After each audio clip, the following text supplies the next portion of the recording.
fights back. Timothy McVeigh and Army buddy Terry Nichols formally indicted in the Oklahoma City bombing case. And NBC News in depth tonight, those dangerous high-speed police chases, too often the innocent are killed or maimed. What to do? From NBC News, this is NBC Nightly News with Tom Brokaw. Good evening. President Clinton tonight is calling tobacco an addictive drug, and he's ordered the federal government to take several major steps to crack down on teenage smoking. Tobacco companies immediately filed suit charging the government now is illegally overstepping its authority. This is a major showdown. The stakes are enormous. This is what the president wants the government to do: a total ban on cigarette vending machines and self-service displays requiring proof that buyers are over 18. A ban on marketing gimmicks aimed at kids, such as single cigarette sales. Wide-ranging new advertising restrictions, including bans on billboards near schools and ads at sporting events, also in children's magazines. A $150 million anti-smoking ad campaign to be paid for by the tobacco bankers. Opponents of the president's proposals now have 90 days to file their objections and to negotiate any compromises. However, as NBC's Brian Williams tells us tonight, this is a major White House offensive. By the time the president reached the microphones, his lieutenants had softened the ground with heavy fire, and the Clinton campaign against underage smoking was fully underway. Today and every day this year, 3,000 young people will begin to smoke. 1,000 of them ultimately will die of cancer, emphysema, heart disease, and other diseases caused by smoking. Behind the scenes, the talk was even tougher. A senior White House official said, "This is war. The tobacco companies kill as many Americans every year as died in World War II." The official went on, "Cigarette advertising is aimed at kids. Joe Camel is offensive as hell." We are stepping in to protect those who need our help, our vulnerable young people. Some of those children were hastily assembled in the Oval Office in an event designed to show non-smoking solidarity. Outside, a parade of tobacco critics appeared before the microphones to praise the president. There is no glamour in cancer, and what the president did today, it was a gutsy move. The president's plan hits the tobacco business in many ways, in sales, advertising, and even image, by taking brand names out of sporting events. Winston Cup auto racing would become R.J. Reynolds Racing, and Virginia Slims tennis would change to Philip Morris Tennis. Even before the president had spoken, 5 big tobacco companies filed a group lawsuit to stop the new policy, saying basically the president is acting above his authority. There are ways to deal with the challenge of youth smoking without creating the threat to personal liberty and the affront to common sense that the FDA regulation would create. This is a long way from reality. Lawsuits, lobbyists, and Congress still stand in the way. And there's this. There are more smokers in America than there are people who voted for Bill Clinton. Brian Williams, NBC News, the White House.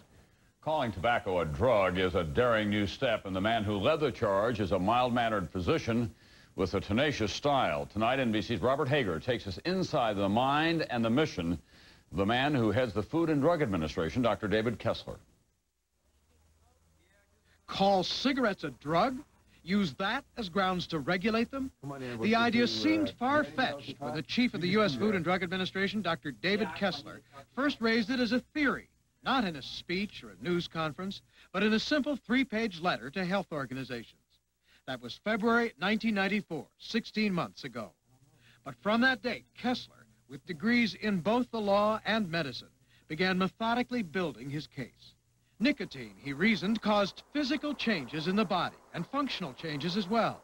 He summoned a committee of prestigious private physicians to review medical studies of how smokers get hooked. Summoned another team of FDA lawyers to spend months poring over old tobacco company documents. And last March, Kessler told Congress of his findings. The nicotine delivered by tobacco products is highly addictive. The law, he said, clearly gave FDA jurisdiction over drugs. Now he believed he could legally prove that cigarettes met the definition of a drug. But reality check. Kessler admitted the futility of trying to ban a substance used by 25% of adults. Instead, he recommended concentrating on youth.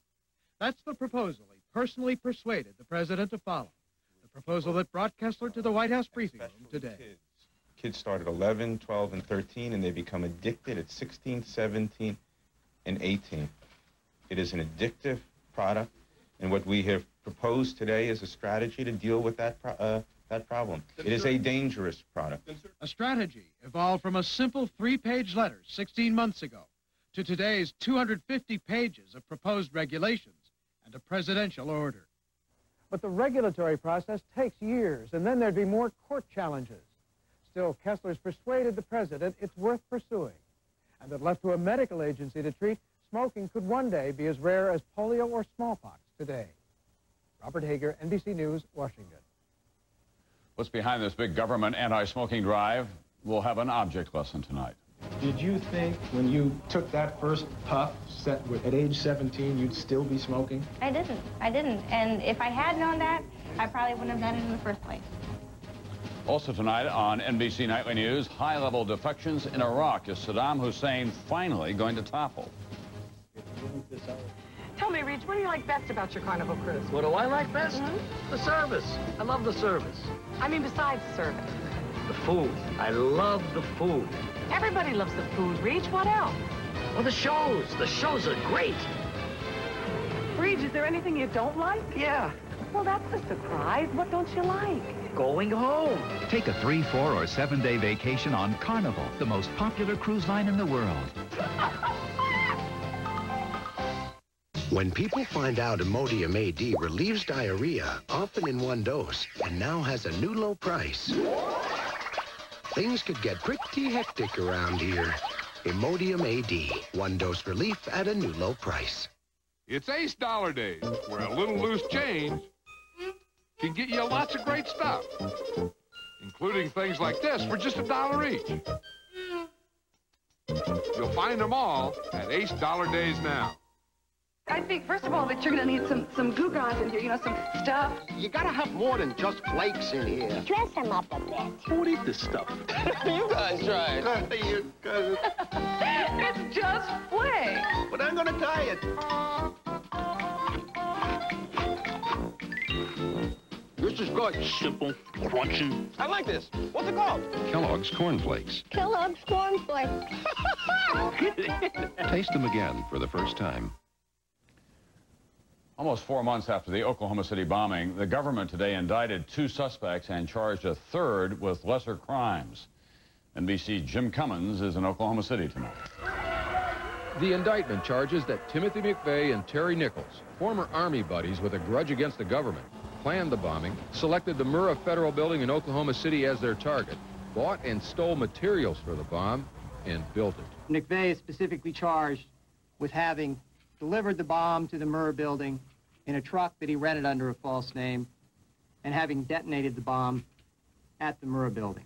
I intend to recommend to the Department of Justice and the Attorney General of the United States that the death penalty be sought against both McVeigh and Nichols. A 3rd man, Michael Fortier, was also indicted and pleaded guilty to lesser charges. He faces only 23 years in prison. His lawyer says it's part of a deal with prosecutors in exchange for Fortier's testimony against McVeigh and Nichols. Chief Prosecutor Joseph Hartzler denies that. Michael Fortier was charged with every crime we could convict him of. McVeigh and Nichols were not in court today, but their lawyers reacted swiftly to the indictments. First, the indictment makes clear Terry Nichols wasn't there. We urge the public not to accept the grand jury's actions as the final or definitive answer as to who is behind the Oklahoma City bombing. McVeigh's lawyer, Stephen Jones, says his client will plead not guilty, and Jones charged the government has information from an informant that a group including radical Muslims was planning to bomb a federal installation in the Midwest. The indictment leaves open the possibility that there were other conspirators, but prosecutors insist they have charged everyone they have evidence on at this point. McVeigh and Nichols will be arraigned on the charges soon, but prosecutors estimate the trial won't begin for at least 6 months. Jim Cummins, NBC News, Oklahoma City. In the O.J. Simpson trial today, more graphic defense testimony, a scenario of the killings, and more sharp criticisms of the Los Angeles coroner. Here's NBC's David Bloom in Los Angeles. With O.J. Simpson looking away, at times wiping tears from his eyes, a renowned pathologist told jurors today that Nicole Brown Simpson was not unconscious at the time her throat was slit, that both victims struggled with their attacker and would likely have left scratch or punch marks on the killer, and that in fact there might have been more than one killer and more than one knife used in the murders.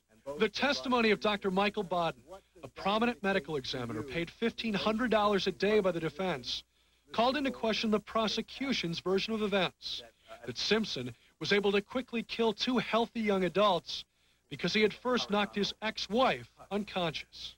She struggled with the assailant or assailants prior to succumbing when her neck was cut. Separately, Simpson's lawyer said that if the judge allows in audio tapes of Detective Furman using racist slurs, the jury might hear those tapes early next week. David Bloom, NBC News, Los Angeles. When we come back, NBC News in depth. Can anything be done about high-speed police chases and their deadly toll? As you know, it's been a tough year. In fact, our worst year ever. How could a cereal called Basic 4 be so much fun to eat? Could it be all that fruit? Those crunchy nuts? Those toasted flakes? Who knows? Who cares? With all those fruits and nuts, there's nothing basic about Basic 4. Now in specially marked boxes of Basic 4 and Raisin Nut brand, you can get 5 free minutes of long-distance phone calls. Hey, you gotta get that. Hello? Denture odor. Get close and you can see what causes it. Germs. Introducing Efferdent Plus with Listerine ingredients. It kills 99.9% of the germs that cause odor, so you can get this close. New Efferdent Plus. There are those among us with very simple tastes. They only want the best. And for them, there's Fancy Feast gourmet cat food. Exceptionally moist and delicious. Fancy Feast. Good taste is easy to recognize.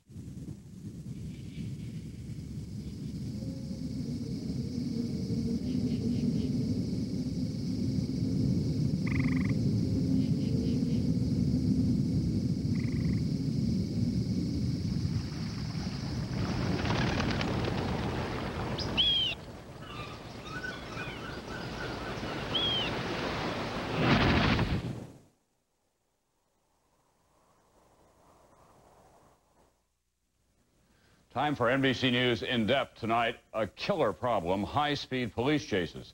Increasingly, they're ending in death for civilians and police alike. A reminder today, outside of New York City, more than 5,000 attending the funeral of an officer killed when his cruiser was rammed during a high-speed chase. Can anything be done to stop this? We begin tonight's in-depth report with NBC's George Lewis. Air unit in the pursuit behind 11A19 identified. The police going after the bad guys. One estimate by the University of Illinois puts the number of such pursuits in this country at 50,000 a year. All too often, they end violently, sometimes involving innocent bystanders.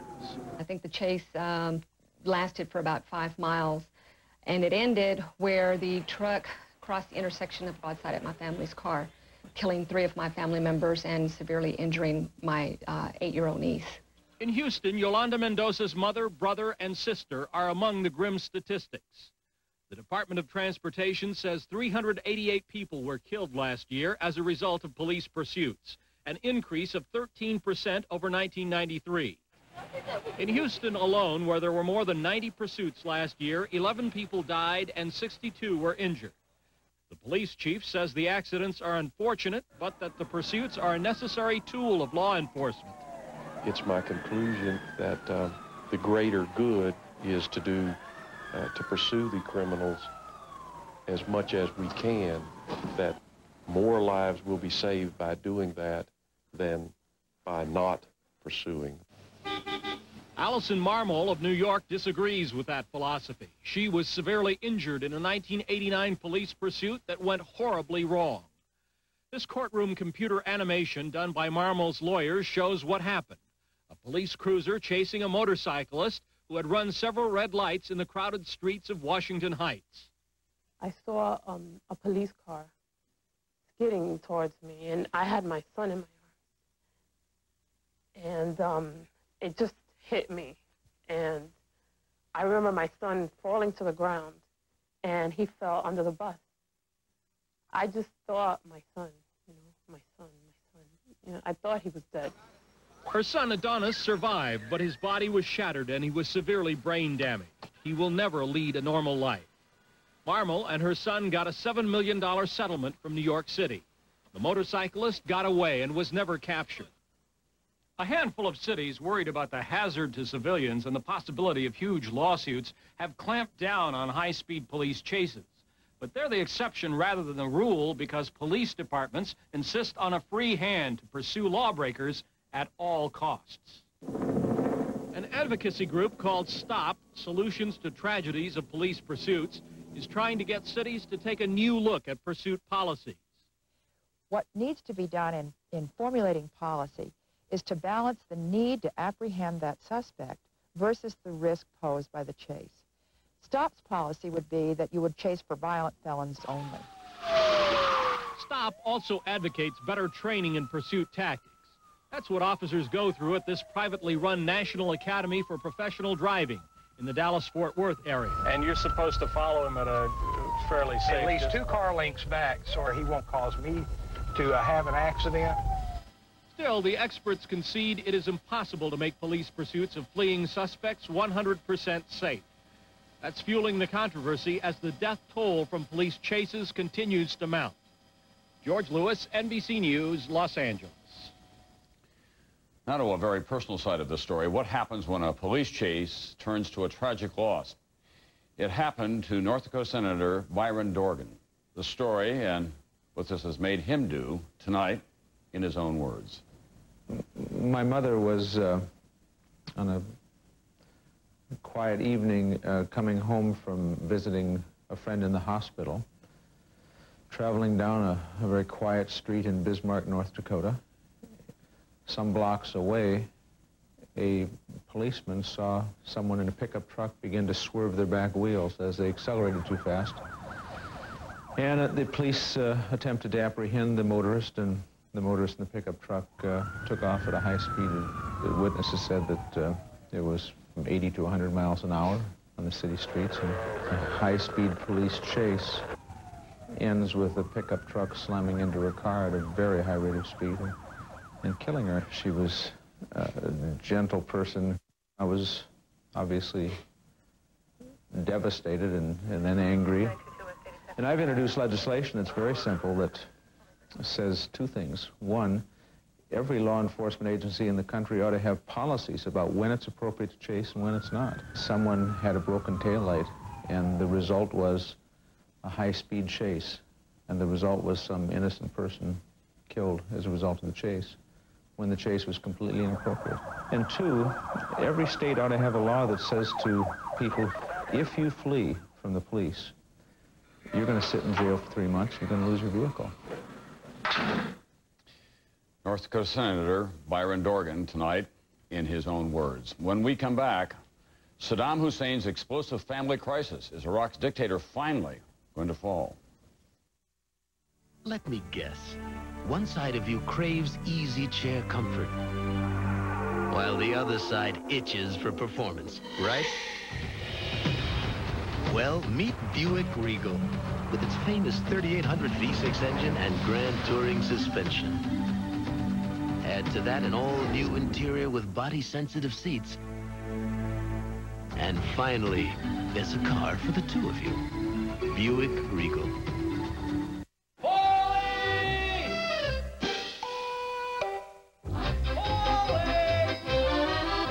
If you won't settle for Parmesan cheese that isn't 100% Parmesan, What was I thinking? What were you thinking? make sure you get one that is.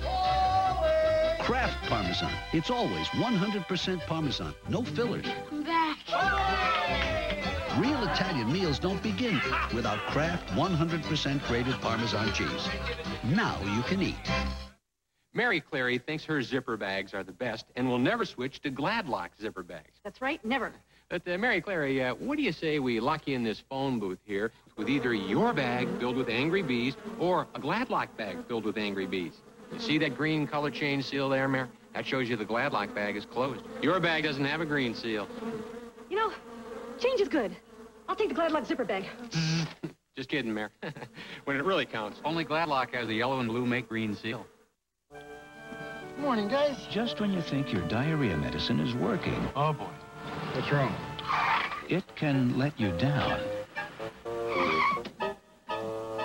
But you can count on Imodium AD to stop diarrhea, often in just one dose, instead of dose after dose, more than a third of a bottle of the pink stuff. And Imodium AD is even better than the leading prescription. I told you we should have stopped for Imodium AD. Imodium AD, one dose relief you can count on.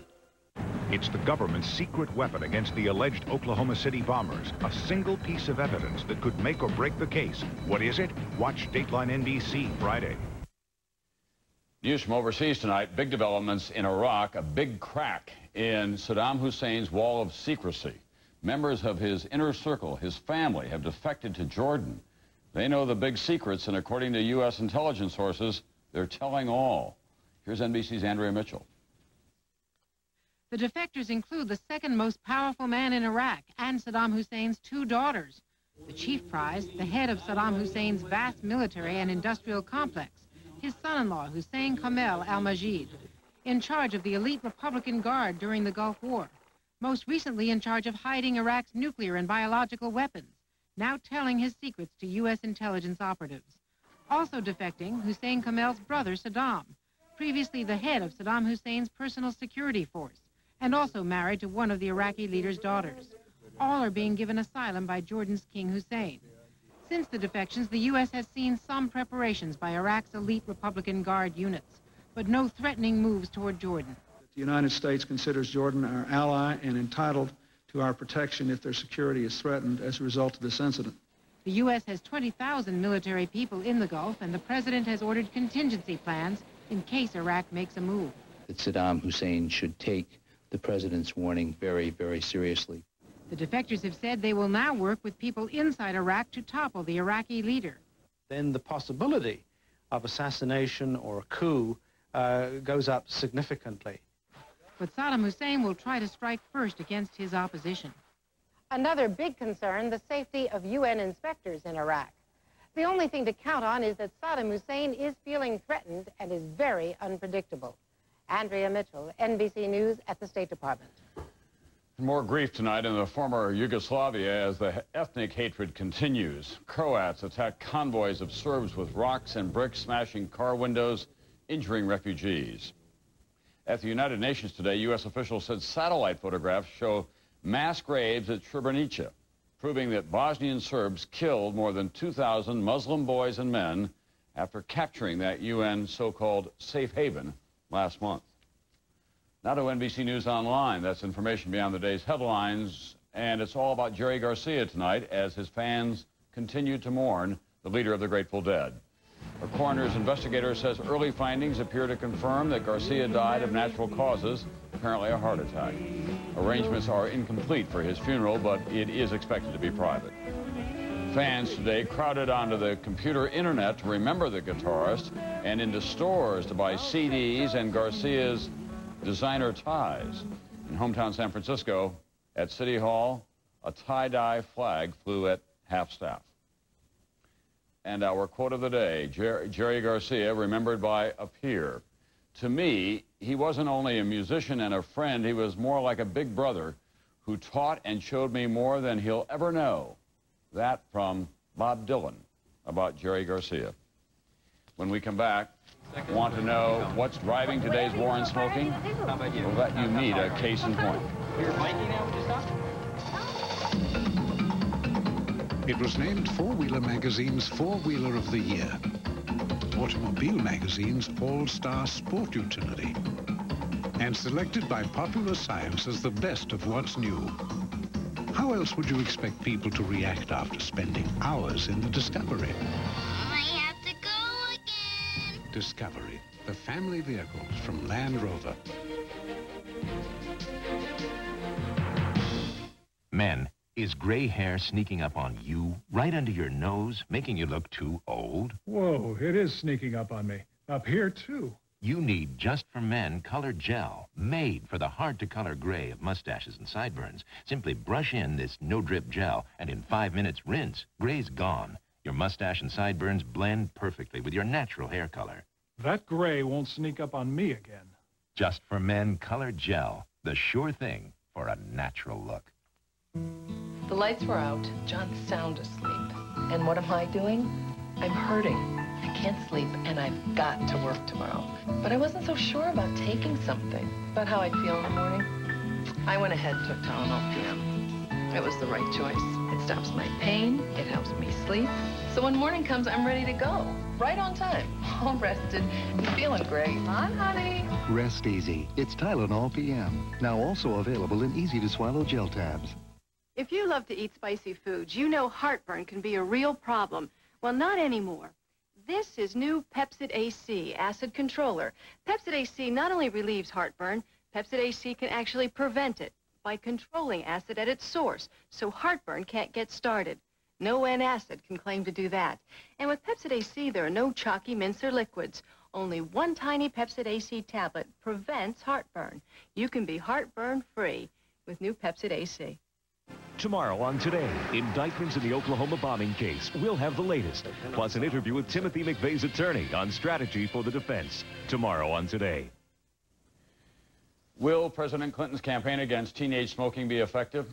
Too soon to know, but wherever you come down in this argument, it is indisputable that too many young people are smoking too much, despite all of the danger signs.